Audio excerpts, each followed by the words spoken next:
మీరు ఇప్పటి వరకు వాణి గీతం విన్నారు. తరువాత కార్యక్రమం.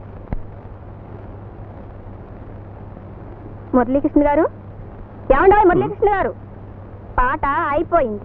అప్పుడే అయిపోయిందా? ఇక లాభం లేదు. వాణి గొంతు వింటేనే పరవశించిపోయే మీరు ఆమెను తక్షణం చూసి తీరాల్సిందే. అదే ఎలాగని? రేడియో స్టేషన్ ఈ ఊళ్ళోనేగా ఉంది. ఐడియా. వెళ్ళి ఆమెని కలవచ్చు, మాట్లాడవచ్చు, నా ఆరాధన గురించి ముచ్చటించవచ్చు. థ్యాంక్స్ వదినా. ఆగు, హెచ్చరిక. బాగా పాడేవాళ్ళు అందంగా ఉండరని కొందరంటారు.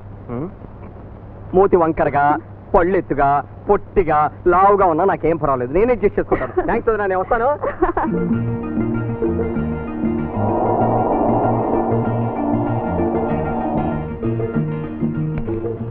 Excuse me sir. ఎస్. ఇప్పుడు రేడియోలో పాట పాడిన వాణి గారి అభిమాని అండి. ఒకసారి ఆవిడ కలుసుకోవచ్చా? వాణి గారా? ఇప్పుడే వెళ్ళిపోయారే. ఇప్పుడే వెళ్ళిపోయారా? ఆటో రిపేర్ అయిందమ్మా.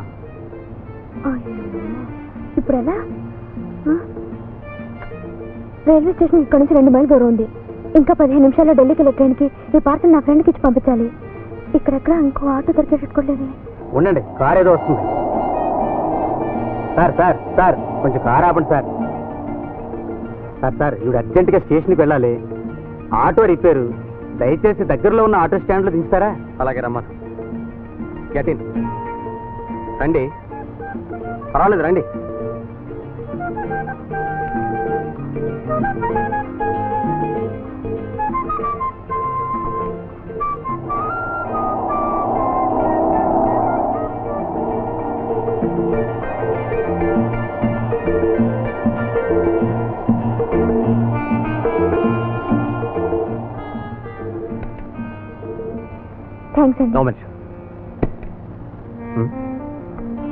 విజయ, కరోల్ బాగ్, న్యూఢిల్లీ.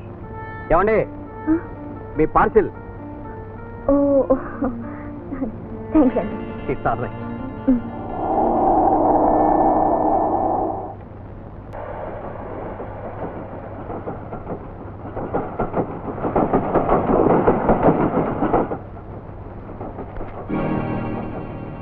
నువ్వెవరు? రారా బఠాని.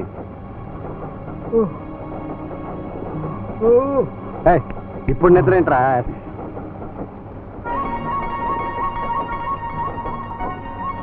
అరే మోహన్ బావా, అదేంటి బావా నీకున్నా? నేను నీకు భావన? అవును బావా. విజయ్ ఎలా ఉంది? అసలు ఎప్పుడు వచ్చావు, ఎందుకు వచ్చావు? చూడు డియర్, నీ తీయని పిలుపు వింటూ ఉంటే నీకు బావ కావాలనే ఆశగా ఉంది, కానందుకు ఏడుపోస్తాను. ప్రమాణం చేయకు బావా. బావా, ఈ రోజు విజయ్కి నా ఫ్రెండ్ ద్వారా ఢిల్లీకి పార్సల్ పంపించాను. బాబుకు బర్త్డే ప్రెసెంట్.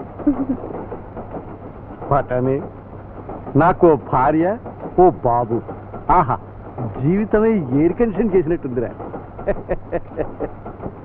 చూడు డియర్, నేను ఒకవేళ మీ అక్కని పెళ్లి చేసుకున్నా, ఇప్పుడు విడాకులు ఇచ్చేసి ఇమ్మీడియట్ గా నేను పెళ్లి చేసుకోవాలనుంది.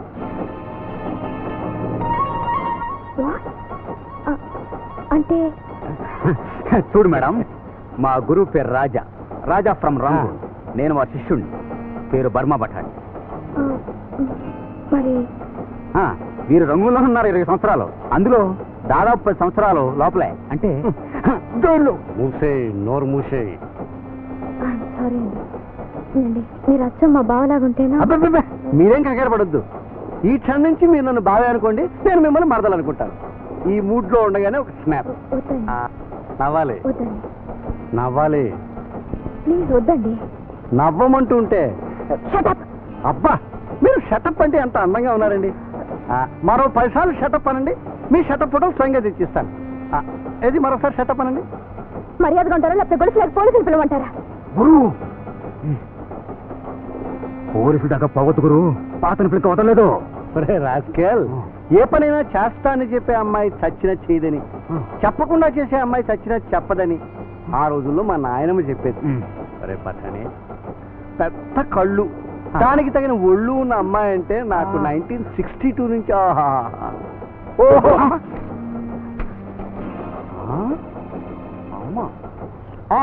అండర్స్టాండ్.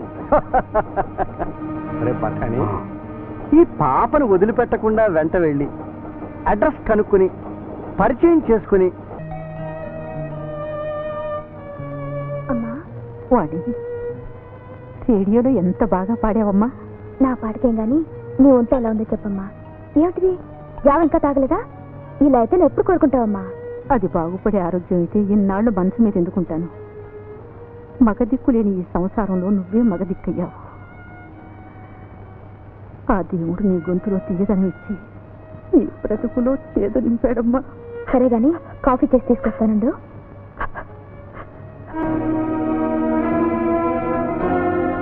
ఒరే బఠాణి, ఈ అంతఃపురంలో ఒక్క శాల్తీ ఇక్కడ ప్రాణం ద్రోయ్.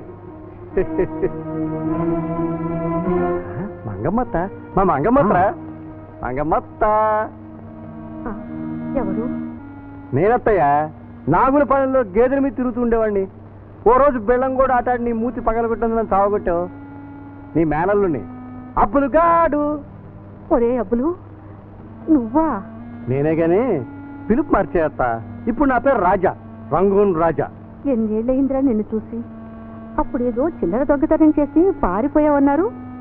మా గురువు ఆ వ్యాపారాన్ని బర్మా దేశంలో బాగా అభివృద్ధి చేసి పెద్ద పెద్ద జైళ్ళని బదిలీ అయ్యి ఈ మధ్య బయటపడ్డాడు. ఈ అబ్బాయి ఎవర్రా? నా వంటవాడత్తయ్యా. అడ్డమైన తిళ్ళు తింటే ఆరోగ్యం పాడవుతుందో నేను కుక్కుని పెట్టుకున్నాను. వీడు పందికొక్కే నా ప్రాణం తీస్తున్నాడు. నేనే వంట చేసుకునే స్థితికి తెచ్చాడు.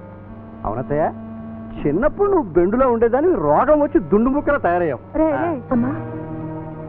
వాణి, ఈ బ్యూటీ నీ అమ్మాయి. వాణి, వీడు అబ్బులుగాడని నీకు వరుసకు బావవుతాడమ్మా. అత్తయ్య, వాణి నీ కూతురు అంటే నా మేనకోళ్ళు. ఆహా, నేను ఎంత అదృష్టవంతుణ్ణి. వాణి డియర్, ఈ సంతోషమేలో ఒక చిన్న చిన్న ఉన్నవి. నన్ను సీరియస్ గా చూసిన ఆడదాన్ని సింపుల్ గా వదిలే అలవాటు నాకు లేదు. అత్తయ్య, నాకు వానికి ఎప్పుడూ పరిచయం అయిపోయింది. అత్తయ్య, మేమిద్దరం పెళ్లి చేసుకుని అర్జెంటుగా పిల్లలకి రాని దీవించేసే. అత్తయ్య, దీవించే. నీకు అసలే స్థిరం తక్కువ. నౌకరీ లేని వాడికి పిల్లని ఎవరిస్తారు? మొదట ఉద్యోగం సంపాదించుకో. అదే విచిత్రం అత్తయ్య, నాకు ఉద్యోగం రాకముందే పెళ్ళం ఫిక్స్ అయిపోయింది. ఏ మిస్టర్, మాటలు జాగ్రత్తగా రాని. మాట మార్చు డియర్. మిస్టర్ పరాయి వాళ్ళకి నన్ను ట్రైన్లో బాగా అనిపించావు చూడు. అలా ట్రై చేయి, ట్రై చేయమ్మా. Shut up. డార్లింగ్, ట్రై చేయి. ఈ ఫోటోలో బిడ్డనెత్తుకున్నావిడా? అదే వాణికి అక్క అవుతుంది. పేరు విజయ, నా అక్క కూతురు. ఓహో, ఢిల్లీలో ఉన్న భర్త గారి భార్య. అర్థమైంది. అత్తయ్య, ఇక నుంచి బఠానీ నేను ఇక్కడే ఉండిపోతాం. అత్తయ్య, ఒరే, నువ్వు ఇంకా పెళ్లి కానివాడివి. అది ఇంకా పెళ్లి కావలసిన పిల్ల. నువ్వు ఇంట్లో ఉండడం ఏం బాగుండదు. ఓకే, పెళ్ళయ్యాకే మక్కం మారుస్తాను. అత్తయ్య, ఇక నుంచి జీవితాంతం నీ పాలసేవ చేసుకుంటూ ఇక్కడే ఉంటాను. అత్తయ్య, నువ్వు అన్నట్టు ఉద్యోగం సంపాదించుకున్నాకే వస్తాను. వస్తా డియర్. పదరా బఠానీ. అమ్మా, నువ్వు విజయ్కి భర్త కెప్టెన్ మోహన్ చూడలేదుగా? చూడలేదు. అతను అచ్చ ఇలాగే ఉంటాడు. అందుకే పొరపాటున ట్రైన్లో బావా అని పలకరించాను. వాడు చిన్నప్పటి నుంచి ఊళ్ళు పట్టిపోయినవాడు. ఎందుకన్నా మంచిది కాస్త దూరంగా ఉంచు.